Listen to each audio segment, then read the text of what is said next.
صاف صفائی کا معاملہ یہ ہے کہ نبی اکرم صلی اللہ علیہ وسلم جسمانی اعتبار سے بال کاٹنے اور تراشنے کا طریقہ بتاتے ہیں، مختلف بالوں کے مختلف طریقے کی، سر کے بال کس طرح تراشے جائے، ہے نا، تمام چیزیں، بغل کے بال کیسے نکالے جائے، زیر ناف بال کیسے، یہ صفائی کا ہے، ناخن کیسے کاٹے جائے، کہاں سے شروعات کرے، کہاں اس کو ختم کیا جائے، کتنے دن کی ان کی اپر لمٹ ہوگی، زیادہ سے زیادہ کتنے دن میں انسان یہ کام کرے، تمام چیزیں بتا رہے۔ ذہنی پاکیزگی کا حکم دیا جا رہا ہے، جسمانی پاکیزگی کی، اور پورے سماج کو گندی آلودگی سے بچانے کے لیے نکاح کا پورا سسٹم بتایا جا رہا ہے، نکاح کرنے کا طریقہ بتایا جا رہا ہے تاکہ لوگ اس گندگی میں نہ ملوث ہو جائیں۔ تو گویا ایک فرد کی پاکیزگی اور ایک سماج کی جسمانی اور روحانی دونوں پاکیزگی کا اسلام خیال رکھتا ہے، لیکن افسوس کی بات ہے یہ چیز کو ہم سمجھ نہیں سکتے، ہمیں وہ شاید تعلیم نہیں دی جا رہی ہے، وہ تربیت ہمارے پاس ختم ہوتی جا رہی ہے، اس کے نتیجے میں یہ تمام برائیاں بھرت عام ہوتی جا رہی ہے، یاد رکھیے۔ اور اسلام بری حرکتیں اس کو کہیں گے اخلاقی رذیلہ سے، برے اخلاق سے، بری باتوں سے، رذیل حرکتوں سے رکنے کا ہمیں بار بار حکم دیتا ہے، یاد رکھیں۔ نبی اکرم صلی اللہ علیہ وسلم فرماتے ہیں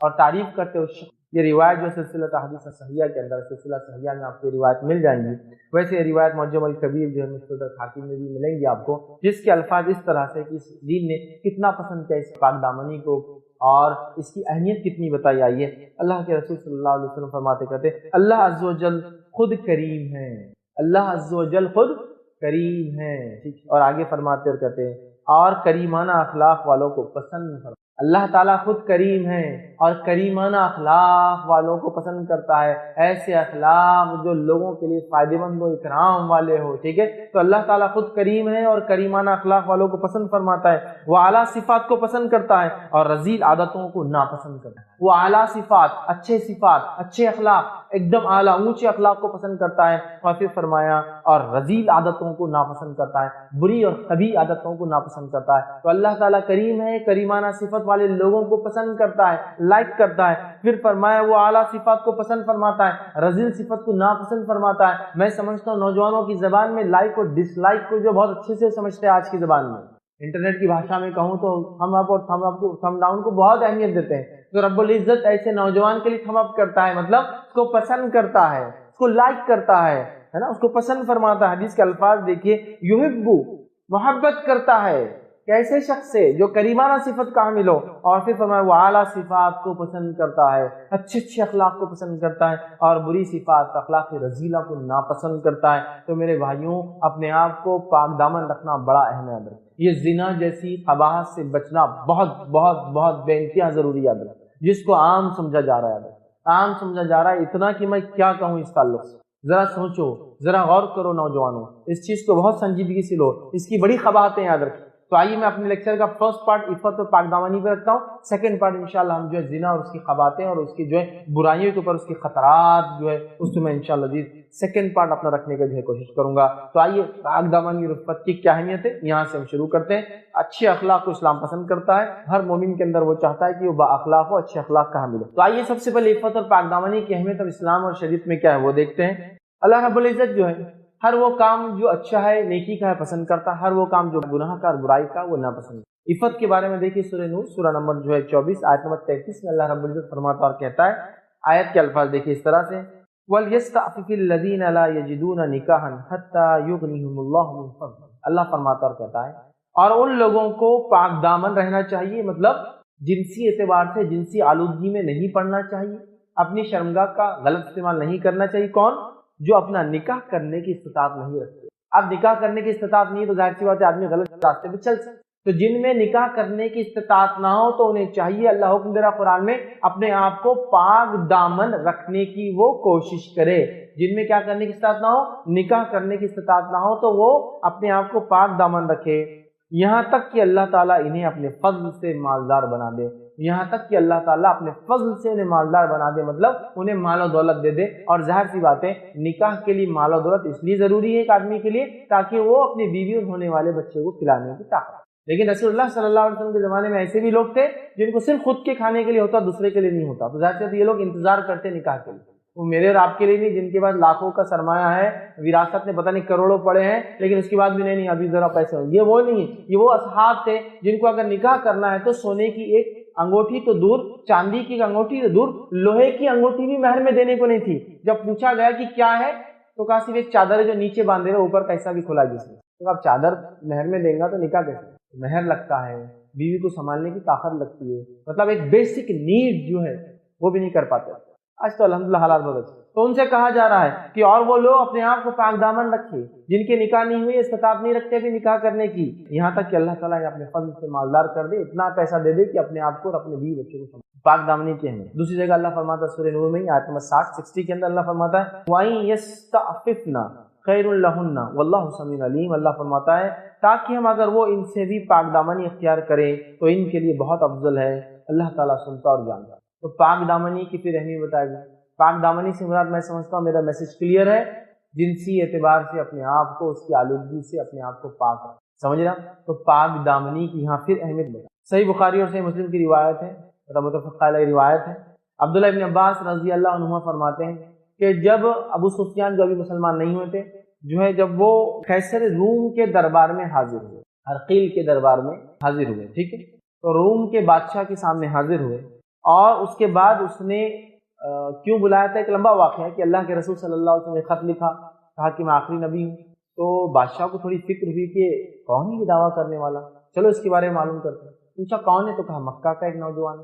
تو کہا کوئی مکہ کا وفد ہے، کوئی قافلہ ہے جو بتائے اس کے بارے میں گواہی دے.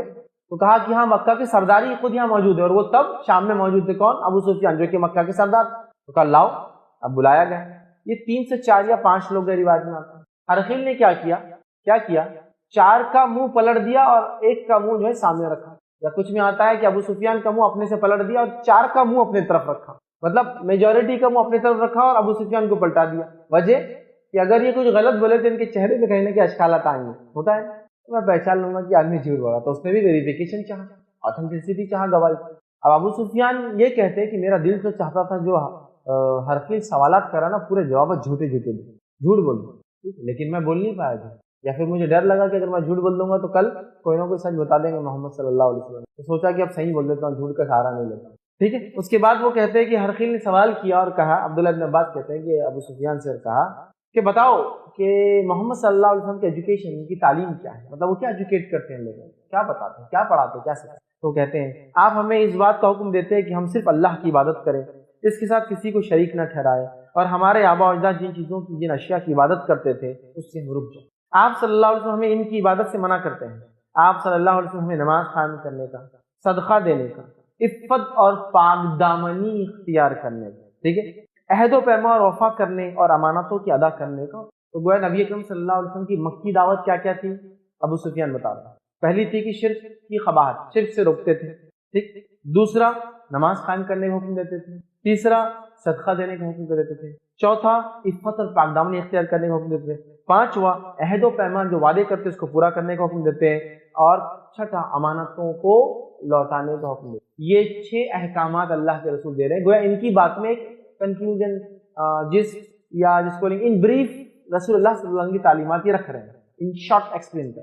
سمجھ رہے ہیں بات کیا کیا ہے ان تعلیمات؟ عفت اور پاک دامنی. پھر آگے کیونکہ عرب کا معاشرہ بہت ہی برائیوں میں تھا. میں عائشہ رضی اللہ عنہا کی روایت ہے، وہ فرماتی ہے ہمارے پاس سسٹم یہ تھا، برائیاں اتنی تھی، حالانکہ سب اس میں نہیں تھے. جیسا کہ لڑکیوں کو زندہ پیدا ہوتے دفن کر دیتے تھے، سب نہیں کرتے، کچھ قبیلے اور کچھ لوگ. تو فرماتی کچھ لوگ ایسے بھی تھے، ایسے نکاح ہوتے تھے کہ ایک عورت کے پاس کئی لوگ جاتے تھے، بچہ ہونے کے بعد وہ جس کی طرف اشارہ کرتی بچہ اس کا ہو جاتا. پھر اس کے بعد وہی سسٹم چلتا، پھر اس کے بعد بچہ ہوتا، وہ جس کی طرف اشارہ کرتی بچہ اس کا ہوتا. یا پھر بیٹ ڈالا جاتا، خرہ ڈالا جاتا ہے، نام چٹھیاں لکھو، جس کی چٹھی ہوتی بچہ اس کا. یہ حالت تھی جس کو کہیں گے برائی. عفت اور پاک دامنی کی اس زمانے میں کوئی اہمیت نہیں، بلکہ کچھ کا حال یہ تھا کہ اوپری حصہ کچھ ڈھکتے نہیں تھے، صرف نیچے کا حصہ ڈھکا کرتے تھے. یہ حال تھا اس زمانے میں نبی اکرم صلی اللہ علیہ وسلم. یہ حال تھا کہ کعبے کے اطراف طواف پورے ننگے ہو کے کرتے تھے، کمپلیٹلی نہیں کیا. اس وقت آ کے آپ نے پاک دامنی اور عفت کی تعلیم دی، ایجوکیٹ کیا انسانیت کو. سمجھ رہے ہیں آپ اس کے اسلام میں کیا ہے؟ تو یہاں ابو سفیان اللہ کے رسول صلی اللہ علیہ وسلم کی ابتدائی تعلیم کی گواہی دے رہے، جس کے اندر عفت اور پاک دامنی کی پھر بات آ رہی ہے. جامع ترمذی کی روایت ہے، نبی اکرم صلی اللہ علیہ وسلم فرماتے اور کہتے ہیں 3 لوگوں کے تعلق سے بات ہو رہی، غور سے سنیے. میرے سامنے وہ 3 آدمی پیش کیے گئے جو سب سے پہلے جنت میں داخل ہونے والے. آپ فرما رہے ہیں میرے سامنے وہ 3 لوگ پیش کیے گئے جو سب سے پہلے جنت میں داخل ہونے والے ہیں. فرمایا کہا پہلا وہ جو شہید ہوگا، سب سے پہلے جنت میں. جہنم میں دہکائی جائیں گی تو سب سے پہلے شہید سے ہی ہے، لیکن وہ دکھاوے کے لیے مرا ہونا یہ حق کی راہ. تو کہا سب سے پہلے جنت میں جو لوگ جائیں گے میرے سامنے پیش کی گئے، سب سے پہلا 3 لوگ پیش کیے. پہلا شہید، دوسرا عفت اور پاک دامنی اختیار کرنے، اور تیسرا فرمان وہ غلام جو اچھے طریقے سے اللہ کی عبادت کرے اور اپنے مالکوں کا خیر خواہ. یہ تینوں لوگ سب سے پہلے جنت میں. تو یہاں بھی عفت اور پاک دامنی کی اہمیت میرے بھائیوں بالکل واضح ہے. ٹھیک، اسلام نے ایک نظام عفت دیا پاک دامنی جس کا الٹ زنا ہوتا ہے. سمجھ جائیے اب میں پاک دامنی کس قسم کی ہے. یہ نہیں کہ ایک انسان اپنے ظاہر کو تو چھپاتا رہے، با پردہ تو ایسے با پردہ اس سے کوئی انتہا نہیں، لیکن کالے کرتوت ایسا ہے کہ جب کوئی دیکھنے والا نہ تو منہ کالا کرتا ہے. یہ عفت اور پاک دامنی وہ ہے جو انسان اپنے آپ کو نہ صرف برے خیالات برے اعمال بلکہ جسمانی اعتبار سے اپنی شرمگاہ کا استعمال کرے. یہ اس کے بارے میں تو عفت اور پاک دامنی کا ایک زبردست نظام بنا ہے اور امت مسلمہ کو اس چیز کی تعلیم دی کہ وہ بااخلاق بنے. کیونکہ جب عفت اور پاک دامنی ختم ہو جاتی ہے وہ معاشرہ برباد ہو جاتا ہے، وہ معاشرہ جانور صفت ہو جاتا ہے، اینیمل انسٹنکٹ ان کے اندر پیدا ہو جاتی ہے. دیکھیے ایک ایسا معاشرہ جس کے اندر اگر زنا کا معاملہ عفت پاک دامنی نہ ہو، وہ معاشرہ پہلے تو زنا کرتا ہے، زنا کے اندر کچھ تمیز ہوتی ہے کہ کس سے کیا جائے اور کس سے نہ گیا، اس کے بعد وہ تمیز بھول کے وہ بالکل جانور بن جاتے ہیں. جیسے کتے بلی ہوتے ہیں جن کو کوئی تمیز نہیں ہوتی، وہ جس سے پیدا ہوتے ہیں انہی سے اور اولادیں پیدا کرتے ہیں. سمجھ رہے بات کو؟ جانوروں میں یہ تمیز تھوڑی ہوتی کہ یہ اس کی اولاد ہے. سمجھ رہے بات؟ رشتے محرم غیر محرم حرام حلال نہیں ہوتا ہے. تو جب انسان تمیز بھول جاتا ہے تو جانور صفت زندگی گزارتا ہے اور اس کے بعد اس کے قدم ایسی ہوتے ہیں. دیکھیے کوئی بھی برائی اچانک نہیں آتی اور دھیرے دھیرے آنے کے بعد بہت لیول تک جاتی ہے اور اس کے بعد انسان محسوس نہیں کر پاتا ہے. جس کی مثال تو ایک انسان کو حرام چیز کو پہلے پیے یا کھائے اسے چکر آتے ہیں، اس کی عقل مارے جائے، وہ ہو سکتا خے کر دے، وہ ہو سکتا بیمار کر، پھر اس کے بعد وہ اڈاپٹ ہوتا جاتا ہے، وہ تھوڑے کے بعد اور بڑھاتا ہے اور بڑھاتا ہے اور بڑھاتا ہے. ایک زمانہ یہ آتا ہے کہ وہ اگر وہ کلو اور لیٹروں کی تعداد میں پی جا کھا جائے تو بھی اسے